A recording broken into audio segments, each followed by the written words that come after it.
Hello दोस्तों, स्वागत है आप सभी का एक बार फिर से आपके अपने माई स्मार्ट गुरुजी यूट्यूब चैनल पर। दोस्तों, जैसा कि आप देख रहे हैं कि इस सीरीज़ में हम लूसेंट सामान्य ज्ञान को कवर कर रहे हैं। मैंने काफ़ी सारे वीडियो पहले अपलोड कर दिए थे। इसके बाद जो कुछ रहे टॉपिक जो हैं, जैसे इंडियन ज्योग्राफी, मैं ज्योग्राफी जो आपकी वर्ल्ड ज्योग्राफी है उसको पहले से ही कंप्लीट करा चुका हूं, पर लोगों की डिमांड थी कि सर उसको आप इंडियन ज्योग्राफी को और कंप्लीट कराइए। काफ़ी अच्छे व्यूज़ आए हैं मुझे इस सीरीज़ में, तो मैं अब फिर से इसको कंप्लीट करा रहा हूं। और इसमें मैंने जो पहला टॉपिक यहाँ पर लिया है जियोग्राफी के बाद इंडियन ज्योग्राफी। आप यहाँ पर कंप्लीट इंडियन ज्योग्राफी जो लूसेंट सामान्य ज्ञान की है उसको काफ़ी अच्छे से समझकर याद रख सकते हैं। देखिए क्या होता है, जब हम बुक पढ़ते हैं तो बुक से हम इतने अच्छे तरीके से याद पढ़ नहीं पाते, उसको समझना बहुत कठिन होता है। देखिए पढ़ना एक चीज़ है पर उसको समझना कठिन होता है। तो यहाँ पर एक आपको गाइडेंस मिलेगी किस तरीके से आप इसको समझ सकें और क्या क्या इंपॉर्टेंट जो होते हैं जो हमें लूसेंट में पढ़ना होता है। तो चलिए वीडियो को पूरा देखिए, स्टार्ट करते हैं। इंडियन ज्योग्राफी में सबसे पहले हम जो टॉपिक पढ़ने वाले हैं वो दोस्तों टॉपिक है भारत का विस्तार। ठीक है, भारत का विस्तार। यहाँ पर जब भी हम बात करें तो अक्षांश एवं देशांतरीय विस्तार की बात करेंगे।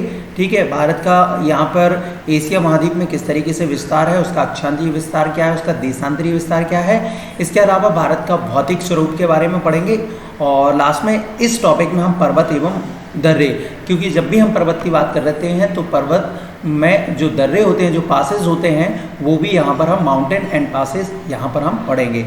चलिए दोस्तों स्टार्ट करते हैं आज की क्लास।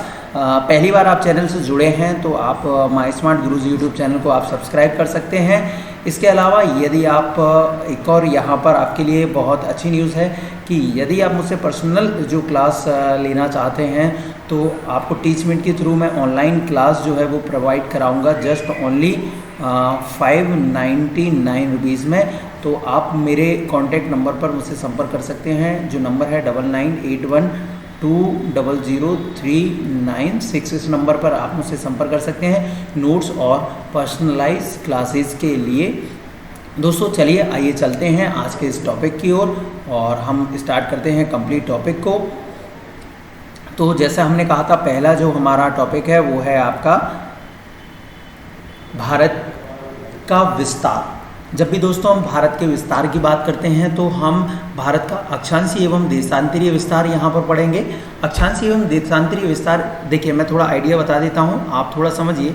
जब भी हम भारत की बात करते हैं तो मैं एक रफ मैप यहाँ पर आपको बना देता हूँ। उम्मीद करते हैं आप केवल समझाने के लिए है, आप समझ सकते हैं। ठीक है, कि किस तरीके से अक्षांशीय और देशांतरीय विस्तार की बात होती है। तो मान लीजिए इंडियन मैप है, ठीक है, और ये हम बात करते हैं एशिया महाद्वीप में। यहाँ पाकिस्तान है, यहाँ पे आपका चाइना, नेपाल, ठीक है, और भूटान, ये बांग्लादेश, ये सारी कंट्रीज़ लगती हैं। अक्षांशीय विस्तार यानी कि जो इस तरीके से अक्षांश रेखाएं हैं, मैं थोड़ा यहाँ पर बड़े उसमें आपको बता देता हूँ रेड कलर से, कि इस तरीके से जो आड़ी रेखाएं होती हैं, ठीक है, ये कहलाती हैं क्या, आपकी अक्षांश रेखाएं। तो ये है आपका अक्षांशीय विस्तार। और इस तरीके से जो खड़ी रेखाएं होती हैं पृथ्वी के ग्लोब पर, मानचित्र पर, ठीक है, ये होती हैं आपकी देशांतरीय रेखाएं। तो यहाँ पर अक्षांशीय एवं देशांतरीय विस्तार की हमें बात करना है। ये जो खड़ी रेखाएं हैं ये देशांतरीय, मतलब देखिए भारत का इस जगह से लेकर इस जगह तक विस्तार क्या है, फैलाव क्या है, ये बिल्कुल कोने तक, और यहाँ पर ये ऊपर से, मतलब यहाँ से लेके यहाँ तक का विस्तार क्या है ये हम पढ़ेंगे। तो अक्षांतरीय और देशांतरीय विस्तार। इसके अलावा मैं आपको गोलार्ध और बता देता हूँ। आपको मालूम होगा ये पृथ्वी का ग्लोब है, ठीक है, ये हम भूमध्य रेखा की बात करते हैं, ये उत्तरी गोलार्ध है और ये दक्षिणी गोलार्ध है, ठीक है। और इस तरीके से अभी हम बात करें, ये पूर्वी है पूरा हिस्सा और ये पश्चिमी है। तो भारत हमारा यहाँ पर स्थित है, इसलिए हम बोलते हैं भारत किस में, उत्तर पूर्वी गोलार्ध में, ठीक है। कौन से, उत्तर पूर्वी गोलार्ध में। इसलिए जब भी आप देखेंगे उत्तरी की बात होगी, चाहे अक्षांशीय तौर पे चाहे देशांतरीय तौर पे, क्योंकि भारत जो है उत्तरी गोलार्ध में स्थित है, उत्तर पूर्व में है, तो उत्तरी गोलार्ध की ही हमेशा यहाँ पर बात होगी। चलिए चलते हैं, स्टार्ट करते हैं टॉपिक के बारे में। आप सबसे पहले जैसे हम बात करें दोस्तों अक्षांशीय देशांतरीय के, आप समझ चुके होंगे भारत उत्तरी गोलार्ध में स्थित है, ठीक है। अब उत्तरी गोलार्ध में भारत का अक्षांशीय एवं देशांतरीय विस्तार कितना है, तो भारत उत्तरी गोलार्ध में 8 डिग्री 4 मिनट से लेके 37 डिग्री 4 मिनट उत्तरी अक्षांश, ठीक है। ये हो गया आपका अक्षांशीय विस्तार। अक्षांशीय विस्तार कितना है? अक्षांशीय विस्तार आप समझ गए कहाँ से? नीचे से, जैसे यहाँ से 8 डिग्री से लेके और यहाँ पर 37 डिग्री है ना, 8 डिग्री 4 मिनट से लेके 37 डिग्री 6 मिनट, ये उत्तरी अक्षांशीय विस्तार हो गया भारत का। और यदि हम देशांतरीय की बात करें तो आप समझ गए ना, उत्तर पूर्वी में तो पूर्वी देशांतर आएंगे तो 68 डिग्री 7 मिनट, यानी कि यहाँ से शुरू होता है 68 डिग्री 7 मिनट से लेके 97 डिग्री 25 मिनट, यानी कि यहाँ तक 97 डिग्री 25 मिनट। तो ये भारत का अक्षांशीय एवं देशांतरीय विस्तार है। एक बार मैं यहाँ पे आपको फिर से कवर कर देता हूँ भारत का अक्षांशीय एवं देशांतरीय, कि भारत उत्तरी गोलार्ध में स्थित है, ठीक है, भारत उत्तरी गोलार्ध में स्थित है, ठीक है। और भारत का अक्षांशीय विस्तार जो है 8 डिग्री 4 मिनट से लेके 37 डिग्री 6 मिनट उत्तरी अक्षांश और 68 डिग्री 7 मिनट से 97 डिग्री 25 मिनट पूर्वी देशांतर के बीच स्थित है, ठीक है। संपूर्ण भारत का अक्षांशीय विस्तार जो है, अक्षांशीय विस्तार जो है वो 6 डिग्री 4 मिनट संपूर्ण भारत का। अब संपूर्ण भारत क्या होता है? देखिए क्या है, अंडमान निकोबार द्वीप जब भी हम बात करते हैं तो वो थोड़ा भारत के जो मुख्य भूमि से थोड़े नीचे की ओर है, इसलिए यहाँ पर ये दिया है कि संपूर्ण भारत का, यहाँ पे वो वाला आप शामिल करके यदि हम बात करें जो आपका द्वीपीय भाग है तो वहाँ पे देखिए द्वीपीय भाग थोड़े नीचे है, इसलिए वो कितना चला जाता है 8 डिग्री 4 मिनट से लेके 37 डिग्री 6 मिनट उत्तरी अक्षांश, केवल यही है। बाकी देशांतर में कोई ऐसे द्वीप नहीं है इससे ज़्यादा देशांतरीय विस्तार भारत का बढ़ सके, तो ये इसलिए अलग दिया होता है, ठीक है। अब भारत के क्षेत्रफल की बात करें तो कंप्लीट भारत का जो एरिया है वो कितना है? तो 3287, आप ऐसे याद रखेंगे 263, यानी 32,87,263 जो किलोमीटर है, वर्ग किलोमीटर है, वो भारत का क्या है? भारत का कंप्लीट एरिया है, ठीक है। 32,87,263 यानी कि 32,87,263 किलोमीटर जो है भारत का एरिया है, ठीक है। इसके अलावा यदि हम बात करें क्षेत्रफल की दृष्टि से भारत विश्व में कौन से नंबर पे आता है? क्षेत्रफल की दृष्टि से भारत विश्व में 7वें नंबर पे है, ठीक है, यानी कि 7 सबसे बड़ा देश है, ठीक है। जैसे हम बात करें सबसे बड़ा रूस है, दूसरे नंबर पे कनाडा है, तीसरे नंबर पे चीन है, फिर संयुक्त राज्य अमेरिका है, ठीक है, फिर है आपका ब्राज़ील, फिर है आपका ऑस्ट्रेलिया और फिर है आपका भारत, यानी कि भारत जो है क्षेत्रफल की दृष्टि से 7वें नंबर पे है। इसके अलावा आप जानते हैं जनसंख्या में भारत जो है वो 2nd नंबर पे है, 1st नंबर पे कौन है? चीन है, ठीक है, कंप्लीट है। चलिए नेक्स्ट आगे चलते हैं। भारत का नेक्स्ट आगे के पॉइंट यदि हम देखें तो भारत का संपूर्ण विश्व में क्षेत्रफल कितना है, ठीक है। जब भी हम बात करते हैं भारत का संपूर्ण विश्व में क्षेत्रफल तो हम कंप्लीट एरिया की यहाँ पर बात करते हैं, और भारत का क्षेत्रफल संपूर्ण विश्व के क्षेत्रफल का 2.42% है, जबकि इसकी भारत की जो जनसंख्या है वो संपूर्ण विश्व की जनसंख्या का, आपको मालूम है कि लगभग 7 अरब जनसंख्या है, 700 करोड़ जनसंख्या पूरे विश्व में है, उसका 17.5% जो है वो भारत की जनसंख्या है। भारत का क्षेत्रफल कितना है? 2.42%। भारत की जनसंख्या कितनी है संपूर्ण विश्व की? 17.5%, ठीक है। ये आंकड़े जो हैं वो 2011 की जनगणना के आंकड़े हैं। इसके अलावा सर और जनसंख्या में यदि हम बात करें देशों की तो कौन कौन से देश होंगे? तो जनसंख्या की दृष्टि से भारत पूरे विश्व में 8 बड़े देशों की बात करें, सबसे नंबर 1 पे है चीन, फिर है भारत, फिर है आपका संयुक्त राज्य अमेरिका, फिर इसके बाद इंडोनेशिया, फिर है आपका ब्राज़ील, फिर है पाकिस्तान, ठीक है, फिर है आपका बांग्लादेश और फिर है रूस। तो ये 8 बड़े देश हैं जनसंख्या की दृष्टि से। भारत का उत्तर से दक्षिण में विस्तार कितना है? अब देखिए वही चीज़ यहाँ पे आ गई। अभी हमने क्या है उत्तरी दक्षिणी देशांतरीय और अक्षांशीय विस्तार पढ़ा था। अब जो है यदि हम बात करें टोटल किलोमीटर की, भाई गुजरात जो सबसे पश्चिम में है, ठीक है, पश्चिम में है, और वहाँ से सबसे पूर्व में अरुणाचल प्रदेश तक जाएँ तो कितना दूरी तय करनी पड़ेगी। ऐसे ही हम बात करें लद्दाख या जम्मू कश्मीर से नीचे और कन्याकुमारी तक जाएँ तो हमें कितनी दूरी करनी पड़ेगी? तो है अक्षांशीय एवं देशांतरीय विस्तार के अलावा भारत का जो उत्तर से दक्षिण तक विस्तार है, मतलब कहाँ से? बिल्कुल आप देखिए, मैं फिर से आपको बता देता हूँ कि किस विस्तार की बात हो रही है यहाँ पर।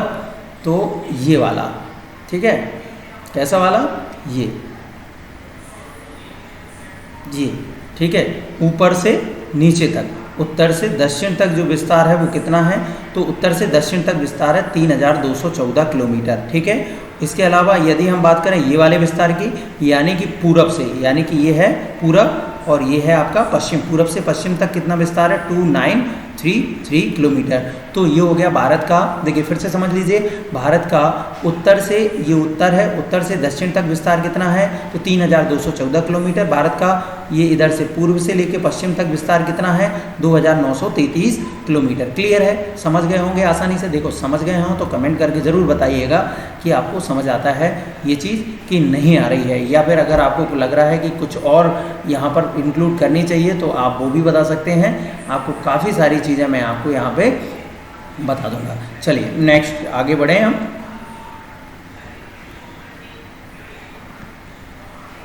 नेक्स्ट आगे बढ़ते हैं, कहाँ तक पढ़ लिया। हाँ, अब भारत की हम सीमा रेखा की लंबाई के बारे में पढ़ेंगे। देखिए ये बहुत महत्वपूर्ण है, यहाँ से क्वेश्चन पूछे जाते हैं सीमा रेखा की लंबाई में। ठीक है, यहाँ भी मैं आपको बता देता हूँ भारत की स्थलीय सीमा रेखा। स्थलीय सीमा रेखा वो होती है जब हम इंटरनेशनल बॉर्डर शेयर करते हैं, जैसे भारत पाकिस्तान से भी लगाता है, यहाँ पे चाइना से भी लग रहा है, यहाँ पे नेपाल से भी लग रहा है, बांग्लादेश से भी लग रहा है, ये है सीमा रेखा। अब यही सीमा रेखा कौन सी, भारत की स्थलीय सीमा रेखा। तो स्थलीय सीमा रेखा की लंबाई कितनी है 15,200 किलोमीटर। भारत में स्थलीय सीमा रेखा की लंबाई कितनी है 15,200 किलोमीटर। इसके अलावा तटीय सीमा रेखा की लंबाई कितनी है तो 7,516 किलोमीटर। ये है तटीय सीमा रेखा की लंबाई और ये है स्थलीय सीमा रेखा की लंबाई। क्लियर है, स्थलीय सीमा रेखा, तटीय सीमा रेखा। अब वही देखिए, जहाँ हमने मुख्य विस्तार पढ़ा था ना, वहाँ पे थोड़ा 6 डिग्री से हो गया 7 मिनट से, वैसे हम 8 डिग्री 4 मिनट से पढ़ते थे। यही है, क्योंकि जब हम द्वीपीय भाग को जोड़ देते हैं, परंतु मुख्य भूमि के तटीय भाग को जब हम द्वीपीय भाग को जोड़ देते हैं तो 7,516 किलोमीटर होती है। पर द्वीपीय भाग को अगर हटा दें और मुख्य भूमि की सीमा रेखा जाने जो कि समुद्र से लगती है, वो तटीय कहलाती है, वो है कितनी 6,100 किलोमीटर। क्लियर है, समझ गए कि नहीं समझे। ठीक है, फिर से बता देता हूँ, भारत की मुख्य सीमा रेखा की लंबाई जो है वो कितनी है। भारत की मुख्य सीमा रेखा की लंबाई है 15,200 किलोमीटर। समुद्री 7,516.5 किलोमीटर। संपूर्ण समुद्री द्वीप भी जो लगते हैं वो भी हैं। और तटीय सीमा रेखा की लंबाई कितनी है 6,100 किलोमीटर। ठीक है, अब देखिए भारत के पड़ोसी देशों के संबंध में यदि हम पढ़ें, पड़ोसी देशों के संबंध में मतलब आप समझ रहे हैं कि कौन से देश से कितनी सीमा रेखा लगती है, क्योंकि ये भी आपसे पूछा जाता है, इसलिए आप पड़ोसी देशों की सीमा के बारे में पढ़ेंगे। ठीक है, देखो टोटल कितना पड़ा था 15,200 किलोमीटर। अब 15,200 किलोमीटर भाई कौन कौन सी है तो वो हम यहाँ पे पढ़ेंगे कि भैया बांग्लादेश, भारत बांग्लादेश के साथ कितनी सीमा रेखा लगाता है तो बांग्लादेश के साथ भारत की 4096 यानी कि 4,096 जो किलोमीटर की सीमा रेखा हम केवल बांग्लादेश से, सबसे लंबी सीमा रेखा यही है। दूसरे नंबर पे हमारी सबसे लंबी सीमा रेखा है चीन के साथ 3488 किलोमीटर। तीसरी है पाकिस्तान के साथ कितनी 3323 किलोमीटर। फिर है आपके नेपाल के साथ 1751 किलोमीटर। फिर है आपकी म्यांमार के साथ, ठीक है, 1643 किलोमीटर। इसके बाद है भूटान के साथ 699 किलोमीटर। और सबसे कम सीमा रेखा किसके साथ लगती है अफगानिस्तान के कारण, जो कि अफगानिस्तान से लगती है, जो कि कहाँ पे है पीओके में। क्लियर है, तो भारत की कुल सीमा रेखा हो गई 15,106 किलोमीटर। ये गृह मंत्रालय के द्वारा जारी किए गए आंकड़े हैं दोस्तों। सबसे अधिक बांग्लादेश, फिर चीन, फिर पाकिस्तान, फिर नेपाल, फिर म्यांमार, फिर भूटान, फिर अफगानिस्तान। देखिए इस तरीके से आप ट्रिक याद सकते हैं BCPN, इसको हम कंबाइंड बोलेंगे बचपन और इसको बोलेंगे MBA, बचपन MBA से आप याद रख सकते हैं कि सबसे अधिक सीमा रेखा किसके साथ लगती है और सबसे कम सीमा रेखा किसके साथ लगती है। क्लियर है, समझ गए होंगे। चलिए नेक्स्ट हम चलेंगे आगे। नेक्स्ट आगे यदि हम चलें तो दोस्तों जैसे हमने देखा दोस्तों, जैसे कि हम लास्ट अभी क्या समझा था हमने कि भारत की जो स्थलीय सीमा रेखा है वो कौन कौन से देश के साथ लगती है। अब यदि हम बात करें भारत के जलीय सीमा रेखा से कौन से देश लगते हैं, देखिए ये भी महत्वपूर्ण है कि भाई जलीय सीमा रेखा से कौन से देश लगते हैं। तो यहाँ पर 7 देश लगते हैं भारत के साथ समुद्री सीमा रेखा या जलीय से, जलीय सीमा बोल सकते हैं या समुद्री बोल सकते हैं। ठीक है, कोस्टल जो लाइन होती है जिसमें पाकिस्तान, मालदीव, ठीक है, श्रीलंका, ठीक है, बांग्लादेश, म्यांमार, थाईलैंड और इंडोनेशिया, इन देशों की सीमा रेखा भारत के साथ लगती है काहे से, जल से। अब देखिए कुछ ऐसे भी हैं जिनसे स्थलीय भी लगी और कुछ ऐसे हैं जिनसे जलीय सीमा लगी। तो ये भी आपसे कभी कभी पूछा जाता है कि भैया वो कौन कौन से देश हैं जिनसे भारत की स्थलीय सीमा रेखा के अलावा जलीय सीमा रेखा लगती है। तो भारत के जल एवं स्थल दोनों सीमा रेखा कौन से देशों से लगती है, यदि हम वही समझें तो भारत की स्थलीय सीमा रेखा और जल सीमा रेखा रेखा से लगने वाले देश। तो अभी आपने समझा कि भारत की स्थलीय सीमा रेखा और जलीय सीमा रेखा से लगने वाले देश दो हैं। एक है आपका कौन सा, बांग्लादेश, सॉरी जो 3 देश हैं, जैसे एक बांग्लादेश हो गया, ठीक है, और एक हो गया आपका कौन सा, म्यांमार, और एक हो गया पाकिस्तान। बांग्लादेश, म्यांमार और पाकिस्तान, इन 3 देशों के साथ भारत की कौन सी सीमा रेखा लगती है? इन 3 देशों के साथ भारत की लगती है स्थलीय और जलीय सीमा रेखा दोनों, ठीक है। कौन कौन सी लगती है? स्थलीय एवं जलीय सीमा रेखा दोनों रेखाएं इनसे लगती हैं। क्लियर है, आप समझ गए होंगे। चलिए नेक्स्ट यदि हम आगे चलें कि भारत के साथ जो है वो पड़ोसी देशों से लगा सबसे लंबा राज्य कौन सा है, तो आप ये समझ सकते हैं। तो सबसे बांग्लादेश जो है के साथ भारत का पश्चिम बंगाल लगता है, चीन के साथ जम्मू कश्मीर का सबसे बड़ा एरिया लगता है, ठीक है, और पाकिस्तान के साथ राजस्थान सबसे ज़्यादा सीमा रेखा लगती है, नेपाल के साथ बिहार की सबसे ज़्यादा सीमा लगती है, म्यांमार के साथ मिजोरम की लगती है, और भूटान के साथ असम की, अफगानिस्तान के साथ जम्मू कश्मीर की। ये चीज़ आप याद रख लेना कि भाई बांग्लादेश के साथ कौन सा राज्य भारत का सबसे अधिक सीमा रेखा शेयर करता है, तो वो आ जाएगा पश्चिम बंगाल। इस तरीके से ये चीज़ आपको याद करनी है क्योंकि यहाँ से क्वेश्चन बन जाते हैं। चलिए नेक्स्ट यदि हम बात करें दोस्तों, भारत का सबसे दक्षिणी बिंदु, भारत का सबसे दक्षिणी बिंदु समझ रहे हैं। अब मैंने कहा अक्षांशीय देशांतरीय विस्तार जब हमने पढ़ा था, तो अगर हम बात करें, ये देखो मैंने थोड़ा थोड़ा बना रहा हूँ, ये मत समझना कि सर अच्छा मैप नहीं बना, ये भारत का सबसे आखिरी कोना भारत का ये है, जैसे हमने कन्याकुमारी बोला, पर इससे नीचे हमने कहा था ना, एक और हमने अक्षांशीय विस्तार पढ़ा था, हमने कहा था कि वहाँ पे थोड़ा नीचे यहाँ पे हो जाता है, पर वो मुख्य भूमि से थोड़ा अलग है, अंडमान निकोबार द्वीप में। तो वो है भारत का सबसे दक्षिणी बिंदु, और भारत के सबसे दक्षिणी बिंदु को क्या कहा जाता है? इंदिरा पॉइंट। दक्षिणी बिंदु को इंदिरा पॉइंट कहा जाता है, और यह निकोबार द्वीप के समूह में स्थित है, ठीक है। पहले इसका नाम क्या था? पिग्मिलियन पॉइंट था। पिग्मिलियन पॉइंट या इंदिरा पॉइंट दोनों को याद रख सकते हैं। ये भारत का सबसे दक्षिणी बिंदु है। यह भूमध्य रेखा से केवल और केवल 876 किलोमीटर ही दूर है, यानी कि इसके थोड़े नीचे जब 0 डिग्री के बाद ही तो आता है ना, 1 डिग्री, 2 डिग्री, 3 डिग्री, 8 डिग्री या 6 डिग्री, तो ये 6 डिग्री के लगभग है, ठीक है। अब बात करें भारत का सबसे उत्तरी बिंदु क्या है? उत्तरी बिंदु मतलब सबसे ऊपर वाला बिंदु, यहाँ पे, बिल्कुल यहाँ पे।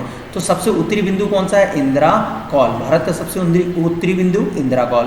भारत का सबसे दक्षिणी बिंदु इंदिरा पॉइंट, ठीक है। ये हो गया भारत का उत्तरी बिंदु और भारत का दक्षिणी बिंदु, आप समझ गए होंगे। चलिए नीचे नेक्स्ट में चलते हैं भाई। नेक्स्ट में यदि हम बात करें कि भारत का, अभी देखिए उत्तरी दक्षिणी हो गया, सर पूर्वी और पश्चिमी बिंदु भी बता दीजिए। तो भारत का सबसे पूर्वी बिंदु और भारत का सबसे पश्चिमी बिंदु, ठीक है। तो पूर्वी बिंदु और पश्चिमी बिंदु की बात करें, पूर्वी जो है वो बलांगू है जो अरुणाचल प्रदेश में है, और पश्चिमी बिंदु जो है वो सरक्रीक है। पूर्वी बलांगू, पश्चिमी सरक्रीक, ठीक है। सरक्रीक कहाँ है? गुजरात में। देखिए पश्चिम में है सबसे गुजरात, अरुणाचल प्रदेश कहाँ है भाई? सबसे पूर्व में है, ठीक है। तो ये हो गया आपका पूर्वी और पश्चिमी बिंदु, उत्तरी एवं दक्षिणी बिंदु, ठीक है। ये चीज़ जरूरी नहीं है, फिर भी आप देखें तो पढ़ सकते हैं। कोलाबा पॉइंट मुंबई में है, पॉइंट कालीमरे तमिलनाडु में है, पॉइंट पेड्रो जाफना श्रीलंका में है, ठीक है। ये छोड़िए, अब हम बात करें भारत और चीन की सीमा रेखा को किस नाम से जाना जाता है? कई बार पढ़ते हैं, भारत और चीन के बीच की सीमा रेखा मैकमोहन रेखा के नाम से जाना जाता है, ठीक है। जो 1914 में शिमला समझौता जब हुआ था भारत और चीन के बीच, उस समय इसको निर्धारित किया गया था कि भाई लड़ाइयाँ ना हो, हम मैकमोहन रेखा को मानेंगे, पर वर्तमान में चाइना जो है वो इसको नहीं मानता, और इसलिए विवाद की स्थिति लद्दाख के समक्ष जो है वो उत्पन्न होती है, ठीक है। डूरंड रेखा जो किसके बीच है? अफगानिस्तान और भारत के बीच जो सीमा रेखा डूरंड रेखा है, सर डूरंड ने इसको 1896 में बनाया था, ठीक है। इसके अलावा यदि हम बात करें भारत और पाकिस्तान के बीच की सीमा रेखा कौन सी है, तो उसके बारे में भी आपने पढ़ा होगा दोस्तों। भारत और पाकिस्तान के बीच की सीमा रेखा को किस नाम से जाना जाता है? भारत और पाकिस्तान के बीच की सीमा रेखा को रेड क्लिफ रेखा के नाम से जाना जाता है। ये चीज़ आपने पहले भी पढ़ी होगी, फिर भी मैं आपको बता देता हूँ। और आपको मालूम हो जब देश आज़ाद हुआ था 15 अगस्त 1947 को, तभी इसका निर्धारण किया गया था, ठीक है। भारत और पाकिस्तान के बीच की रेखा को रेड क्लिफ रेखा कहा जाता है, ठीक है। दक्षिण में श्रीलंका, भारत से पाक जल संधि। अब देखिए ये यहाँ गलती कर देते हैं, पाक जल संधि भारत और श्रीलंका के बीच है, ठीक है। बात समझ गए? पाक जल संधि किसकी है? भारत और श्रीलंका के बाद, ठीक है। अब बात करें श्रीलंका के बाद भारत का दूसरा सबसे निकटतम पड़ोसी देश कौन सा है? तो भारत का श्रीलंका के बाद जो लगता है वो है इंडोनेशिया, ठीक है। श्रीलंका के बाद सबसे निकटतम जो पड़ोसी देश है वो कौन सा है? इंडोनेशिया। अब यहाँ पे समझना, भारत का जल सीमा से पड़ोसी देश, ठीक है। अब भारत का मानक समय, तो मानक समय हम वही बोलते हैं, देशांतर रेखा ऐसी आड़ी रेखा होती हैं, उन्हीं से मानक समय लिया गया है, और वो है 82.5 डिग्री देशांतर। 82.5 डिग्री देशांतर को भारत का मानक समय माना जाता है, ठीक है, इसी से लिया गया है। और ये इलाहाबाद यानी कि वर्तमान में यदि हम बात करें प्रयागराज के मिर्ज़ापुर से ये रेखा गुजरती है, वहीं से समय भारत का मानक समय लिया गया है, ठीक है, जो आपका ग्रीनविच जीएमटी टाइम है उससे 5.5 घंटे, जो ब्रिटेन का समय है उससे 5.5 घंटे आगे है, ठीक है। और भारत के जो मानक समय रेखा को क्या कहा जाता है, 82.5 डिग्री देशांतर रेखा, ठीक है। और ये कितने राज्यों से गुजरती है 82.5 डिग्री देशांतर रेखा, तो ये 5 राज्यों से होकर गुजरती है, ठीक है। उसके तो दोस्तों इसके बाद हम बात करें भारत की, जैसे हमने अक्षांश एवं देशांतरीय विस्तार पढ़ा था, ठीक है, भारत का वैसे ही हमने जो मानक समय रेखा है उसके बारे में पढ़ा। अब यदि हम बात करें कर्क रेखा की, कर्क रेखा आप जानते हैं ना, 23.5 डिग्री जो अक्षांश रेखा है वो कर्क रेखा है, और इस तरीके से जो भारत के बीचों बीच से गुजरती है वो है आपकी कर्क रेखा। यदि हम बात करें दोस्तों कर्क रेखा के बारे में, तो कर्क रेखा जो है भारत के कितने राज्यों से गुजरती है, तो मैंने कहा कर्क रेखा भारत के 8 राज्यों से गुजरती है। 8 राज्य मतलब राजस्थान, गुजरात, मध्य प्रदेश, छत्तीसगढ़, झारखंड, पश्चिम बंगाल, त्रिपुरा और मिजोरम, इन 8 राज्यों से होकर भारत की कर्क रेखा गुजरती है। क्लियर है, कर्क रेखा याद रखना। 23.5 डिग्री जो है अक्षांश रेखा है, आड़ी रेखा, वो क्या कहलाएगी, वो है आपकी कर्क रेखा, 23.5 डिग्री अक्षांश रेखा। इसके अलावा यदि हम बात करें, देखिए ये आपको ज़्यादा पढ़ने की ज़रूरत नहीं है, इसमें से पूछा नहीं जाता ये त्रिवेंद्रम। नेक्स्ट यदि हम बात करें भारतीय उपमहाद्वीप में कौन कौन से देश सम्मिलित हैं, तो आप इसको तो आप समझ ही जाएंगे। भारतीय उपमहाद्वीप में भारत, पाकिस्तान, बांग्लादेश, नेपाल, ठीक है, और भूटान, ये भारतीय उपमहाद्वीप के देश आते हैं। ये नॉर्मली है, आप आसानी से इसको समझ सकते हैं, ठीक है। इसके अलावा यदि हम आगे बात करें कि भारतीय राज्य में गुजरात राज्य की तटरेखा सबसे लंबी है, ठीक है, इसके बाद आंध्र प्रदेश की तटरेखा सबसे लंबी है, ठीक है। इसके अलावा भारत में 9 राज्य जो है समुद्री तटरेखा को लगते हैं। 9 राज्य कौन कौन, देखो गुजरात, महाराष्ट्र, गोवा, कर्नाटक, केरल, ठीक है, ये क्रम से हैं इस तरीके से, गुजरात, महाराष्ट्र, ठीक है, गोवा, कर्नाटक, केरल, तमिलनाडु, आंध्र प्रदेश, उड़ीसा और पश्चिम बंगाल, ये राज्य जो हैं 9 राज्य जो किससे लगते हैं, तटरेखा से लगते हैं, ठीक है। नेक्स्ट यदि हम बात करें अगले पॉइंट में, पूर्वोत्तर भारतीय राज्यों में कौन कौन से, यहाँ पे हम बात कर रहे हैं ना, पूर्वोत्तर भारतीय राज्यों में नागालैंड, ठीक है, ये वो है जिनकी सीमा किससे नहीं लगती, ध्यान रखना, जिनकी सीमा जो है बांग्लादेश से लगती है, ठीक है, या बांग्लादेश से नहीं लगती, उसमें यहाँ पर देखो पूरा पढ़ेंगे अभी हम, ठीक है। ये कुछ पॉइंट ऐसे हैं जिनको डायरेक्ट यदि हम पढ़ लें तो हमें समझ में आ जाएगा। पूर्वोत्तर भारतीय राज्यों में नागालैंड, मणिपुर, अरुणाचल प्रदेश, ठीक है, एवं सिक्किम, ये जो 4 राज्य हैं, नागालैंड, मणिपुर, अरुणाचल प्रदेश और सिक्किम, इनकी सीमा जो है वो बांग्लादेश से नहीं लगती, ठीक है। अरुणाचल प्रदेश की सीमा जो है वो म्यांमार से लगती है, कहाँ से, पूर्व में अरुणाचल प्रदेश की सीमा कहाँ से लगती है, म्यांमार से। और यहाँ पर पश्चिम में यदि हम बात करें, पश्चिम में किससे लगती है, तो पश्चिम में यहाँ पर भूटान से, पूर्व में म्यांमार से, पश्चिम में भूटान से, ठीक है। तीनों ओर बांग्लादेश से घिरा हुआ राज्य कौन सा है, तो आप बोलेंगे त्रिपुरा राज्य है। यह तीनों ओर से बांग्लादेश से घिरा हुआ राज्य है। बांग्लादेश एक अलग कंट्री, यहाँ पे आप समझ गए ना, तीनों ओर से बांग्लादेश पे घिरा हुआ राज्य कौन सा है, तो वो है आपका त्रिपुरा, ठीक है। अब मैंने यहाँ पे आपको कुछ दर्रे के बारे में आपको बता, दर्रे मतलब जो है समुद्र से एक जगह से दूसरी जगह जाने का रास्ता क्या कहलाता है दोस्तों, दर्रे कहलाता है। तो आज हम इन्हीं दर्रों की बात करेंगे। तो जैसे इसमें आपको क्या पढ़ना है भाई, कौन सा दर्रा जो है वो किस राज्य में है, जैसे काराकोरम दर्रा ये जम्मू कश्मीर में है, और हिमालय पर्वत श्रृंखला में ये काराकोरम दर्रा पड़ता है। जोजिला दर्रा ये भी जम्मू कश्मीर, देखिए जो पीर का बाबू, ऐसे याद करेंगे ना, ये सब कहाँ के हैं, जम्मू कश्मीर के। जो से जम्मू कश्मीर आप याद सकते हैं, जोजिला का मतलब काराकोरम, पीर पंजाल, बनिहाल और बुर्जिल, ये सभी किसके दर्रे हैं, बोले जम्मू कश्मीर के दर्रे हैं। कौन से राज्य में आते हैं, यही पूछा जाता है। सिपकिला दर्रा, ठीक है, तो सिपकिला हिमाचल, हेमा का सिप ऐसा याद रख सकते हैं, हेमा का सिप रोहित से बड़ा, हेमा का सिप रोहित से बड़ा। तो सिपकिला दर्रा किसका है, हिमाचल प्रदेश का दर्रा है। रोहित रोहतांग दर्रा किसका है, हिमाचल प्रदेश का दर्रा है। बड़ा लाचा दर्रा ये भी किसका है, हिमाचल प्रदेश का, ठीक है। ये हो गया आपका हिमाचल प्रदेश में। अब जैसे नीलिमा, नी यानी नीति दर्रा उत्तराखंड में है, लिपुलेख दर्रा उत्तराखंड में है, माँ नीलिमा है ना। माना दर्रा कहाँ पे, उत्तराखंड में है। तो ये हो गए आपके दर्रे, ठीक है। जम्मू कश्मीर, हिमाचल प्रदेश और कहाँ के, उत्तराखंड के दर्रे। ये सारे जो दर्रे हैं ये दर्रे हिमालय के दर्रे हैं, ध्यान रखना कहाँ के हैं, हिमालय के दर्रे हैं, हिमालय में ये दर्रे लगते हैं। नेक्स्ट यदि हम बात करें, देखो अगले, देखो आप आसानी से याद रख सकते हो। अगला देखिए, नाथुला, ठीक है, नाथुला सिक्किम, जलेपला सिक्किम, ठीक है। इसमें ऐसा नाथुला सिक्किम में जला, नाथुला और जलेपला दोनों सिक्किम के हैं। बो यंग दी, देखो बो यंग दी, दीदी कैसी है, यंग, बो यंग दी, कौन सी दी, अरुणा, अरुणा बो यंग दी। तो अरुणाचल प्रदेश में कौन कौन से हैं, बॉमडिला, यांग्याप अरुणाचल प्रदेश में, दिफू अरुणाचल प्रदेश में, और तुजु दर्रा ये अकेला मणिपुर के दर्रे हैं। तो ये जो दर्रे हैं ये महत्वपूर्ण दर्रे हैं जो आपको पढ़ना है। देखिए यांग्याप दर्रे कहाँ पे, अभी अपन ने पढ़ा था, अरुणाचल प्रदेश, और यहीं से ब्रह्मपुत्र नदी जो है वो कहाँ पे प्रवेश करती है, भारत में प्रवेश करती है। तो ब्रह्मपुत्र नदी भारत में प्रवेश करती है कहाँ से, यांग्याप दर्रे से, क्लियर है। तो ये कुछ दर्रे हो गए। नेक्स्ट यदि देखिए आगे और भी पॉइंट इसमें फैक्ट हैं जो आपको दोस्तों याद रखना है, और मैं इसीलिए इन चीज़ों को बता रहा हूँ। देखिए सबसे बड़ी समस्या यही जाती है ना, हम किसको पढ़ें किसको ना पढ़ें, तो ये सारी चीज़ें मैं आपको यहाँ पे आसानी से समझा देता हूँ, ठीक है। जैसे जम्मू कश्मीर और लद्दाख के क्षेत्र में जो काराकोरम दर्रा है ये भारत का सबसे ऊंचा दर्रा है। कौन सा दर्रा, काराकोरम, भारत का सबसे ऊंचा दर्रा कौन सा भाई, काराकोरम दर्रा, ठीक है। इसलिए एक और है नेशनल हाईवे 1A जो लेह को जोजिला दर्रे होते हुए किससे जोड़ता है, कश्मीर को।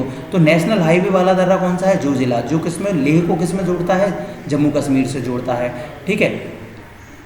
ये 3 फैक्ट हो गए, ठीक है। इस तरीके से देखिए चीज़ें सब वही हैं, पर क्या है, क्या चीज़ पढ़ना है क्या नहीं पढ़ना, कैसे पढ़ना है, वो चीज़ें आपको यहाँ पर आपको समझ में आ जाती हैं, ठीक है। अब यहाँ पर देखिए ये भी एक महत्वपूर्ण, अब अगला पॉइंट आता है भारत की भौतिक स्वरूप का, ठीक है। अब मैं यहाँ पर बेसिक चीज़ें आपको समझा दे रहा हूँ। देखिए आप क्या है, मैं इकट्ठा पढ़ा रहा हूँ, ज़रूरी नहीं आप पूरा देखें, आपको लग रहा है कि बोर हो रहे हैं, आप थोड़ा थोड़ा करके भी इसको देख सकते हैं।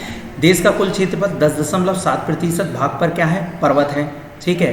पर्वतों की ऊंचाई समुद्र तल पे औसतन कितनी है, तो समुद्र तल से जो है औसत 2135 मीटर या उससे अधिक है, ठीक है।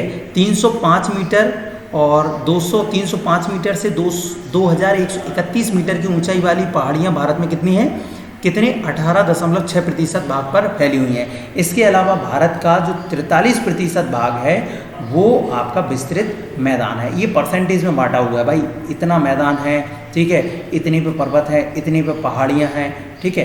अब पर्वतों में सबसे मेन चीज़ क्या है, हिमालय। हिमालय को अलग अलग भागों में बांटा हुआ है, जिसे हम बोलते हैं हिमालय का प्रादेशिक विभाजन।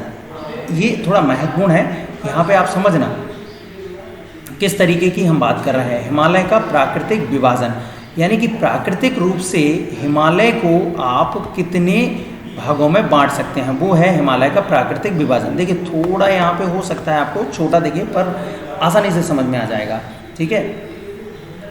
जैसे कि पंजाब हिमालय, पंजाब हिमालय कौन सा है, जब आप सिंधु नदी से सतलज नदी तक जाएंगे, ठीक है, तो इनके मध्य का क्षेत्र पंजाब हिमालय है। हिमालय का इस तरीके से भाग, जैसे मान लीजिए ये है आपका हिमालय है, यहाँ आपका कौन सा, सिंधु नदी, और यहाँ सतलज नदी, ये वाला, ठीक है। सीरीज में यदि हम काटें, ये हो गया कुमायूं हिमालय। इसके बाद हम बात करें पंजाब हिमालय 560 किलोमीटर में है। कुमायूं हिमालय सतलज से काली, अब ये सतलज आ गई थी, अब सतलज से काली नदी जो उत्तराखंड के पास है, ठीक है, ये 320 किलोमीटर का क्षेत्र है और इसको बोलते हैं कुमायूं हिमालय। ये कुमायूं हो गया। अब अगला आ जाओ, काली नदी से तीस्ता नदी, अब ये तीस्ता नदी आ गए। काली नदी से तीस्ता नदी, इसे नेपाल हिमालय बोलते हैं क्योंकि तीस्ता नदी वहीं से निकलती है, इसे नेपाल, ये है आपका नेपाल वाला हिमालय, जो कि सबसे लंबा है, 800 किलोमीटर है। इसके बाद असम हिमालय। अब यहाँ पर तीस्ता नदी से दिहांग नदी, दिहांग मतलब सीधा अरुणाचल प्रदेश में, जो कि ब्रह्मपुत्र की सहायक नदी है। तो ये क्षेत्र जो है 720 किलोमीटर का, इसे हम बोलेंगे कौन सा हिमालय, असम हिमालय, ठीक है। तो ये हिमालय का कैसा विभाजन था दोस्तों, हिमालय का ये प्रादेशिक विभाजन था, ठीक है। अब यदि हम आगे बात करें भाई, और पर्वतीय भाग तो होंगे क्या, हिमालय ही है, तो उनको हम बात करेंगे, हिमालय के बारे में भी बात करेंगे। तो बेसिक चीज़ें यहाँ पर हम एक एक करके समझ लेते हैं। देखिए तो आप समझ गए ना, भौतिक रूप से भारत में जो धरातल को है वो 5 भागों में बांटा गया है। 5 भाग के धरातल हैं कैसे, जैसे उत्तर का पर्वतीय मैदान जिसमें हिमालय पर्वत है, फिर विशाल मैदान आ जाता है, ठीक है, फिर विशाल मैदान मतलब जो यूपी वाला एरिया आ जाता है, मध्य प्रदेश वाला एरिया आ जाता है, फिर प्रायद्वीपीय पठार आ जाता है, मतलब जो नीचे वाला प्रायद्वीपीय वाला, फिर कुछ मरुस्थल भी हैं, मरुस्थल मतलब जैसे रेगिस्तान, ठीक है, जो कि राजस्थान में आपका थार का मरुस्थल है, फिर आपका आ जाता है आपका समुद्र तटीय मैदान जो दोनों तट हैं, ठीक है, पूरब में भी है और पश्चिम में भी है, ठीक है। ये 5 प्राकृतिक धरातल है भारत में। भौतिक संरचना कितने प्रकार की है, तो आप बोलेंगे भारत को 5 भागों में भौतिक रूप से बांटा हुआ है, ठीक है। हिमालय के बारे में जानते हैं, जो आज हिमालय दिख रहा है वहाँ पहले एक टीथिस सागर हुआ करता था, ठीक है, बाद में प्लेट टेक्टोनिक सिद्धांत से जो है हिमालय की जगह वो मतलब टीथिस सागर की जगह क्या निर्माण हो गया, हिमालय का निर्माण हो गया दोस्तों, ठीक है। अब यहाँ पर ये चीज़ें जो आपको पढ़ने के लिए ज़रूरी है वो मैं आगे और बता देता हूँ। देखिए एक एक चीज़ पॉइंट बाय पॉइंट यहाँ पे मैं आपको एक्सप्लेन करते जा रहा हूँ, ठीक है। मैंने आपको दर्रे पढ़ाई दी हैं।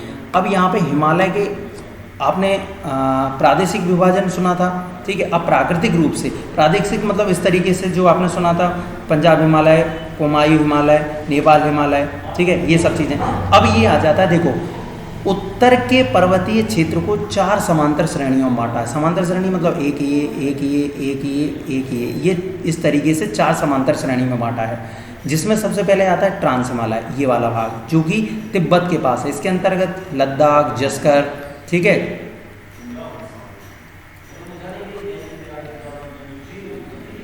ठीक है, लद्दाख, जस्कर, ठीक है। इसके अलावा और भी यहाँ पर कौन कौन से आदि पर्वत, K2, गॉडविन ऑस्टिन, ये सारी चीज़ें इसके अंतर्गत आती हैं। दूसरी जो है वो है हिमाद्री। हिमाद्री इसको हम बृहद हिमालय बोलते हैं क्योंकि ये सबसे ऊंची श्रेणी है, ठीक है। हिमालय में जो आप माउंट एवरेस्ट की बात करते हैं ना, वो सबसे ऊंची चोटी भी इसी में है, जिसे हिमाद्री या सर्वोच्च हिमालय बोलते हैं, ठीक है। ये है आपका सर्वोच्च हिमालय का पार्ट। नेक्स्ट यदि हम बात करें दोस्तों, सर्वोच्च हिमालय के बाद हिमाचल श्रेणी, ठीक है। हिमाचल श्रेणी तीसरे नंबर की श्रेणी है। हिमाचल श्रेणी तीसरे नंबर की श्रेणी है और चौथे नंबर की शिवालिक है। हिमाचल श्रेणी की यदि हम बात करें तो इस श्रेणी में पीर पंजाल, धौलाधार, मसूरी, ठीक है, नागा टीवा, ठीक है, महाभारत श्रेणी। इसके अलावा आपने सुना होगा कुल्लू, ठीक है, कांगड़ा, कुल्लू मनाली कांगड़ा, ये सारी जो हैं शिमला, कुल्लू मनाली, मसूरी, दार्जिलिंग, ये सारे जो हैं वो लघु हिमालय या फिर हिमाचल श्रेणी में आते हैं क्योंकि ये थोड़ा नीचा भाग है, ठीक है। इसलिए ये थोड़ा ज़्यादा पर्यटन का केंद्र होता है, ज़्यादा यहाँ पे पहुँचने में परेशानी नहीं होती। चौथी श्रेणी है सबसे नीचे वाला भाग, शिवालिक श्रेणी, सबसे नीचे वाला भाग, ठीक है। यह हिमालय का सबसे नया वाला भाग है। शिवालिक लघु हिमालय के बीच कई घाटियाँ हैं जिन्हें काठमांडू घाटी भी कहते हैं, ठीक है। इन्हें दून या द्वार के नाम से जाना जाता है, जैसे कि देहरादून, हरिद्वार, ये सभी कहाँ पाए जाते हैं, ये सभी जो है शिवालिक श्रेणी के निचले भाग पर पाए जाते हैं, ठीक है। कहाँ पाए जाते हैं, शिवालिक श्रेणी के सबसे निचले भाग पर पाए जाते हैं, ठीक है। चलिए नेक्स्ट यदि हम बात करें, नेक्स्ट दोस्तों जैसे हम बात करें कि भाई अगला पर्वत श्रेणी, तो अगली जो भारतीय पर्वत श्रेणी है वो अरावली। अरावली जानते हैं मुख्य रूप से राजस्थान में है। अरावली की सबसे खास बात है ये सबसे पुरानी चट्टानों से बनी हुई है, ठीक है। अरावली का सबसे जो ऊंचा शिखर है वो कौन सा है, गुरु शिखर। गुरु शिखर अरावली का सबसे ऊंचा शिखर है जिसकी ऊंचाई 1722 मीटर है, ठीक है, ये याद रखना है। इसके अलावा आपने मालवा के पठार के बारे में आपने सुना होगा। मालवा के पठार की यदि हम बात करें तो मालवा का पठार जो है मुख्य रूप से मध्य प्रदेश और छत्तीसगढ़ राज्य में आता है और यहाँ पे इस पठार का निर्माण जो है वो ज्वालामुखी चट्टानों से हुआ, इसलिए इसे मालवा के पठार के नाम से जाना जाता है। और चंबल, बेतवा आपको मालूम होगा ये मध्य भारत की ही नदियाँ हैं, ठीक है। इसके अलावा मध्य भारत में जो विंध्याचल जो पर्वत है वो महत्वपूर्ण है और ये इसकी यदि हम बात करें, विंध्याचल जो श्रेणी है वो मध्य प्रदेश, ठीक है, के अलावा झारखंड, उत्तर प्रदेश और छत्तीसगढ़ राज्यों में आती है विंध्याचल। कुछ भाग मध्य प्रदेश में, झारखंड, छत्तीसगढ़ और उत्तर प्रदेश, इस सभी में विंध्याचल पर्वतमाला आती है, ठीक है। विंध्याचल पर्वतमाला उत्तर भारत को किससे अलग करती है, दक्षिण भारत से अलग करती है, ठीक है। इसके अलावा यहाँ पर हम बात करें विंध्याचल पर्वतमाला के अलावा सतपुड़ा यहाँ पर मुख्य रूप से एक और पर्वत श्रृंखला है, ठीक है, जो कि मैकाल श्रेणी का यहाँ पर यदि हम बात करें सतपुड़ा, ठीक है, सतपुड़ा का ही एक भाग है क्या, मैकाल, ठीक है, सतपुड़ा का ही यहाँ पर एक भाग क्या है, मैकाल। अब देखिए इनके हिसाब से यदि आप लूसेंट के हिसाब से थोड़ा कंफ्यूज हो जाएंगे, यहाँ पर डायरेक्ट क्या दिया है, विंध्याचल, ठीक है, विंध्याचल के अलावा सतपुड़ा पर्वत नहीं दिया, जो कि सतपुड़ा मुख्य रूप से है। देखिए विंध्याचल थोड़ा ऊपर है, सतपुड़ा नीचे है, ठीक है, पर लूसेंट में यहाँ पे विंध्याचल को मुख्य रूप से बताया, पर सतपुड़ा आपको पढ़ना है। सतपुड़ा में ही ये मैकाल श्रेणी आती है जो कि छत्तीसगढ़ में है, ठीक है, जो कि कहाँ पे है, छत्तीसगढ़ में, ठीक है। मैकाल पहाड़ी का सर्वोच्च शिखर कौन सा है, अमरकंटक, ये मध्य प्रदेश में। देखिए अमरकंटक कहाँ पे, मध्य प्रदेश में। यह पुरानी चट्टानों का बना एक ब्लॉक पर्वत है। मैकाल पर्वत कैसा है, ब्लॉक पर्वत, ठीक है। इसमें देखिए नर्मदा नदी निकलती है, सोन नदी निकलती है और महानदी निकलती है। महानदी जो है वो देखिए यहाँ की ओर निकलती है और सोन नदी जो है वो इस तरीके से, और नर्मदा नदी ये यहाँ इस तरीके से निकलती है, ठीक है, ये आप समझ जाना। पश्चिम की ओर यहाँ पर दोनों नदियाँ हम बात करते हैं, वैसे तो पश्चिम की ओर निकलती हैं, पर सोन नदी जो है उत्तर की ओर चली जाती है और जो आपकी महानदी है वो दक्षिण की ओर चली जाती है, ठीक है, समझ गए होंगे। इसके अलावा छोटा नागपुर का पठार, अब ये भी बता देता हूँ, छोटा नागपुर का पठार जो है वो झारखंड के रांची में स्थित पठार को जाना जाता है। ये खनिज भंडार के लिए जाना जाता है, इसलिए इसको भारत का रूर कहा जाता है। रूर एक जगह है, ठीक है, जो कि यूरोप में सबसे ज़्यादा खनिज संसाधन के लिए जानी जाती है, इसलिए इसको भारत का रूर कहा जाता है, छोटे नागपुर के पठार को, ठीक है। चलिए नेक्स्ट यदि हम बात करें दोस्तों, अगले पॉइंट, ठीक है, थोड़ा आपको ये जो हो जाता है, पेन जो मार्किंग पेन है उसके यहाँ पर इधर उधर टकराने से हो जाता है लिखते समय, उससे आपको दिक्कत नहीं जाएगी, ठीक है। अब देखिए सतपुड़ा की बात कर लें, मैकाल जो भाग है वही एक ही है, मैकाल सतपुड़ा का ही भाग है। यह मध्य प्रदेश राज्य की पहाड़ियाँ हैं, ठीक है, ज्वालामुखी चट्टानों से इनका भी निर्माण हुआ था, मैकाल का भी हुआ है। इसकी सबसे ऊंची चोटी धूपगढ़ है जो कि 1350 मीटर है। ताप्ती नदी का उद्गम जो है इसके पूर्व से होता है, ठीक है। चलिए ये भी आपने सुन लिया। अब अगला जो है, अब पश्चिमी घाट और पूर्वी घाट, देखिए अब ये हो गए प्रायद्वीप के बाद, अब हम थोड़े तटीय मैदान की बात कर लेते हैं, ठीक है। तटीय मैदान को भी आपको पढ़ना बहुत ज़रूरी है। तटीय मैदान के बारे में यदि हम बात करें तो पश्चिमी घाट पर्वत जो है वो ताप्ती नदी के मुहाने से लेकर कन्याकुमारी तक है, ठीक है। पश्चिमी घाट मतलब ये इस तरीके से, यहाँ पर जो पर्वत है वो ये पूर्वी घाट का पर्वत है। तो पश्चिमी घाट कहाँ से, ताप्ती नदी के मुहाने से लेकर कहाँ तक है, कन्याकुमारी तक है, जो कि 1600 किलोमीटर लंबा है। इसकी ऊंचाई 1200 मीटर है। पश्चिमी घाट उत्तर में गुजरात के सौराष्ट्र के गिर पर्वत से मिलता है। जो गिर किसके लिए जाना जाता है भाई, गिर एशियाई सिरों के लिए जाना जाता है। पश्चिमी घाट को एक और नाम से जाना जाता है जिसे सह्याद्री कहा जाता है, ठीक है। इसके अलावा 16 डिग्री उत्तरी अक्षांश रेखा जो कि गोवा से गुजरती है, सह्याद्री को दो भागों में विभाजित करती है, ठीक है। उत्तरी सह्याद्री और कौन सी सह्याद्री, दक्षिणी सह्याद्री, ठीक है। कौन सी, 16 डिग्री अक्षांश रेखा, उत्तरी सह्याद्री और दक्षिणी सह्याद्री। उत्तरी सह्याद्री की ऊपरी सतह बैसाल्ट चट्टानों से निर्मित होती है, ठीक है। थोड़ा मैं इसको क्लियर कर देता हूँ ताकि आप आसानी से पढ़ सकें।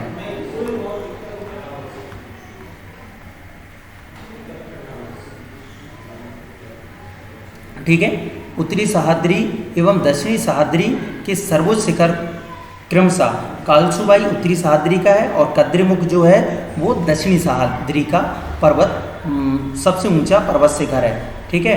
यहाँ पर दोनों पर्वत शिखर के बारे में आप समझिए, एक कालसुबाई है और एक कद्रेमुख है, ठीक है। एक कालसुबाई और एक कद्रेमुख। अब देखिए यहाँ पर एक चीज़ जो और महत्वपूर्ण यहाँ पर आपके लिए आती है, ठीक है, वो मैं आपको बता देता हूँ। जो पढ़ना है वो है पश्चिमी घाट के दर्रे, ठीक है। कहाँ के दर्रे, पश्चिमी घाट के दर्रे, ये महत्वपूर्ण है। पश्चिमी घाट के दर्रे मतलब कहाँ महत्वपूर्ण हो, तो मैंने कहा एक जगह से दूसरी जगह यदि आपको जाना है तो दर्रे महत्वपूर्ण है। एक थाल घाट, एक बोर घाट और एक पाल घाट। थार घाट दर्रा जो है वो नासिक को मुंबई से जोड़ता है। भोर घाट दर्रा मुंबई को पुणे से जोड़ता है। पाल घाट दर्रा जो है वो कोयम्बटूर को कोचीन से जोड़ता है। और एक और है सैन कोटा दर्रा जो तिरुवनंतपुर को मदुरई से जोड़ता है। ये प्रमुख दर्रे जो हैं वो आपको यहाँ पर पढ़ना है पश्चिम घाट के दर्रों में। क्लियर है, आप समझ गए होंगे पश्चिम घाट के दर्रों के बारे में।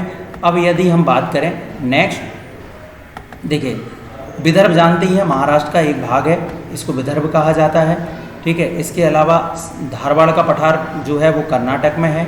यह परिवर्तित चट्टानों से इसका निर्माण जो है परिवर्तित चट्टानों से हुआ है। बाबा बूदन की पहाड़ी जो है खनिज संसाधन के लिए जानी जाती है, यह भी धारवाड़ के पठार के अंतर्गत ही आती है, यानी कर्नाटक में। नीलगिरी का पहाड़ कहाँ पे है? तमिलनाडु में है। नीलगिरी पर्वत का सबसे ऊंचा जो शिखर है वो कौन सा है? डोडा बेटा है, ठीक है। और इसकी दूसरी सबसे ऊंची यदि पहाड़ी की बात करें तो इस जो है इसकी सबसे ऊंची चोटी कौन सी है? डोडा बेटा। आपको मालूम है डोडा बेटा जो है वो दक्षिण भारत की दूसरी सबसे ऊंची पर्वत चोटी है, ठीक है। पहले हमने सह्याद्री में पढ़ा, दूसरी सबसे ऊंची पर्वत चोटी है डोडा बेटा, ठीक है। इसके अलावा देखिए नीलगिरी के दक्षिण भाग में पालघाट है, ठीक है। पालघाट जो है इसे पालघाट गैप भी कहा जाता है। और पालघाट गैप की जब भी आप बात करें तो पश्चिमी एवं पूर्वी घाट का मिलन स्थल है, ठीक है। यानी कि पूर्वी और पश्चिमी घाट कहाँ मिलते हैं? तो तमिलनाडु के नीलगिरी में मिलते हैं पूर्वी और पश्चिमी घाट, ठीक है। कहाँ मिलते हैं?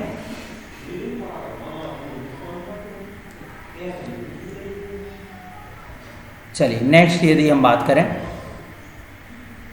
थोड़ा सा पॉइंट और यहाँ पर 2-3 रह गए हैं जो आपको समझने की ज़रूरत है।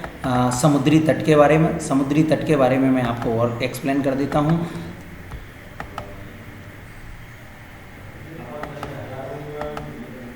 समुद्री तट में जब भी हम बात करें, पूर्वी समुद्री तट और पश्चिमी समुद्री तट आते हैं, ठीक है। समुद्री तट में जैसे पूर्वी समुद्री तट जो है वो कन्याकुमारी से कृष्णा नदी तक के डेल्टा तक का है और जिसे कोरोमंडल के नाम से जाना जाता है। दोस्तों पूर्वी तट को किस नाम से जाना जाता है? कोरोमंडल तट। इसके अलावा कृष्णा तथा डेल्टा गोदावरी डेल्टा तक जो तट है उसे गोलकुंडा तट के नाम से जाना जाता है। किस नाम से जाना जाता है? गोलकुंडा तट के नाम से जाना जाता है, ठीक है। अब यदि हम बात करें गोदावरी डेल्टा से लेकर कहाँ तक? उत्तरी तटीय भाग तक का जो तट है वो उत्तरी सरकार तट के नाम से जाना जाता है। तो पूर्वी तट 3 भागों में है, कोरोमंडल तट, गोलकुंडा तट और उत्तरी सरकार तट। इन तीनों भागों से इस तट को जाना जाता है, तीनों भागों से इस तट के नाम को जाना जाता है। क्लियर है? चलिए नेक्स्ट यदि हम बात करें पूर्वी तट के बाद पश्चिमी तट, ठीक है। समझना ये आप पढ़ लेना इनको। भारत के पूर्वी तट पर बंदरगाह पारादीप जो उड़ीसा में है, कोलकाता में जो पश्चिम बंगाल में है कोलकाता बंदरगाह, विशाखापत्तनम आंध्र प्रदेश में है, चेन्नई एवं तूतीकोरन जो है वो तमिलनाडु में है। ये बंदरगाह प्रमुख हैं, आप इनको एक बार पढ़ लेना, ठीक है। इनको मैं आपको बता दिया, ये भी पढ़ने आपको ज़रूरी है, ठीक है। इसके बाद हम बात करें भारत के पश्चिमी तटीय भाग की। लैगून जानते हैं? लैगून क्या होता है? दोस्तों लैगून जब समुद्र का पानी पृथ्वी के आपके तटीय मैदान तक आ जाता है ना और वो वहीं रुक जाता है तो झीलों का निर्माण होता है और इन्हें क्या बोलते हैं? लैगून तट बोलते हैं। अब बात करें हम लास्ट यहाँ पर पूर्वी घाट के बाद पश्चिमी घाट। देखिए ये हो गया पूर्वी घाट, ये होगा पश्चिमी घाट। पूर्वी घाट समुद्री पूर्वी तट और ये पश्चिमी तट। पूर्वी तट गुजरात से गोवा तक का क्षेत्र, गुजरात से गोवा तक का क्षेत्र कोंकण तट के नाम से जाना जाता है। गोवा से कर्नाटक का क्षेत्र जो है कर्नाटक के कहाँ? मंगलूर, इसका क्षेत्र केंद्रा तट के नाम से जाना जाता है। मंगलूर से लेके कन्याकुमारी तक के तट को मालाबार तट के नाम से जाना जाता है। कोंकण तट गुजरात से गोवा तक, गोवा से लेके मंगलूर तक केंद्रा तट और मंगलूर से लेके कन्याकुमारी तक मालाबार तट के नाम से जाना जाता है। दोस्तों आसानी से इन 3 भागों को आप समझ गए होंगे। इसके अलावा भारत में पश्चिमी तट पर जो बंदरगाह हैं, कांडला जो कि गुजरात में है, मुंबई जिसको जवाहरलाल नेहरू के नाम से जाना जाता है, मारमा गोवा, ठीक है, नौवासोवा जो महाराष्ट्र में ही है मुंबई में, मैंगलोर ठीक है कर्नाटक में है, कोच्चि बंदरगाह केरल में है, नौवासोवा देखिए वही आ गया ना कहाँ पे? महाराष्ट्र मुंबई में है, ठीक है। ये सारे बंदरगाह के बारे में आप समझ गए होंगे। चलिए नेक्स्ट जो है आप पश्चिमी तट के बारे में समझ गए, पूर्वी तट के बारे में समझ गए। अब यदि हम बात करें द्वीप समूह की तो भारत में कई सारे छोटे छोटे द्वीप हैं जिसमें सबसे मुख्य द्वीप है अंडमान निकोबार द्वीप और लक्षद्वीप, ठीक है। अंडमान निकोबार द्वीप कई द्वीपों का समूह है, ऐसा ही लक्षद्वीप भी कई द्वीपों का समूह है। भारत में लगभग छोटे बड़े अगर हम द्वीपों की बात करें तो 247 द्वीप हैं, ठीक है, जिसमें निकोबार में ही 19 द्वीप अकेले शामिल हैं। दोस्तों यहाँ पर हम बात करें कोको जलमार्ग, इसे म्यांमार के कोको द्वीप से अलग करता है, ठीक है, किसको, अंडमान निकोबार द्वीप को। और जहाँ पर चीन के निगरानी तंत्र यहाँ पर लगे हुए हैं कोको बंदरगाह कोको द्वीप पर, ठीक है। कोको द्वीप जो है वो म्यांमार का है और जो कि हमें अलग करता है किससे, जो कि निकोबार द्वीप जो अपना भारत का द्वीप है उससे अलग करता है म्यांमार को। तो ये चीज़ें आपने यहाँ पर द्वीप और भारत के बेसिक भाग को पढ़ लिया है। दोस्तों नेक्स्ट क्लास में हम और भी महत्वपूर्ण पॉइंट को पढ़ेंगे, ठीक है। तब तक आप एक बार इस चैप्टर को एक बार फिर से इस वीडियो को अच्छे से देखें और बताएं कमेंट करके कैसा लगा। और मैं आपको होमवर्क दे जाता हूं, आपको ये पढ़ना है 8 degree channel, 9 degree channel, 10 degree channel, ये कहाँ कहाँ स्थित है, क्योंकि जीके में ये सारी चीज़ें भी पूछ ली जाती हैं। ये आपका होमवर्क है कि 8 degree channel, 9 degree channel, 10 degree channel, grand channel, पाक स्ट्रेट मैंने आपको बताया ही था, डुंकन पास, ये जो चीज़ें हैं वो किस लिए जानी जाती हैं और किस एरिया में ये चीज़ें स्थित हैं। बस ये चीज़ आप याद रख लेना, ठीक है। मिलते हैं नेक्स्ट वीडियो में, तब तक के लिए आप सभी का धन्यवाद। यदि पहली बार इस चैनल से जुड़े हैं तो माई स्मार्ट गुरुजी चैनल को सब्सक्राइब ज़रूर करें दोस्तों। और मैंने पहले भी बताया था कि यदि आप मुझसे पर्सनल क्लासेस लेना चाहते हैं तो आप मुझे मेरे नंबर पर मैसेज कर सकते हैं नोट्स और पर्सनल क्लासेस के लिए। मिलते हैं नेक्स्ट वीडियो में, तब तक के लिए धन्यवाद।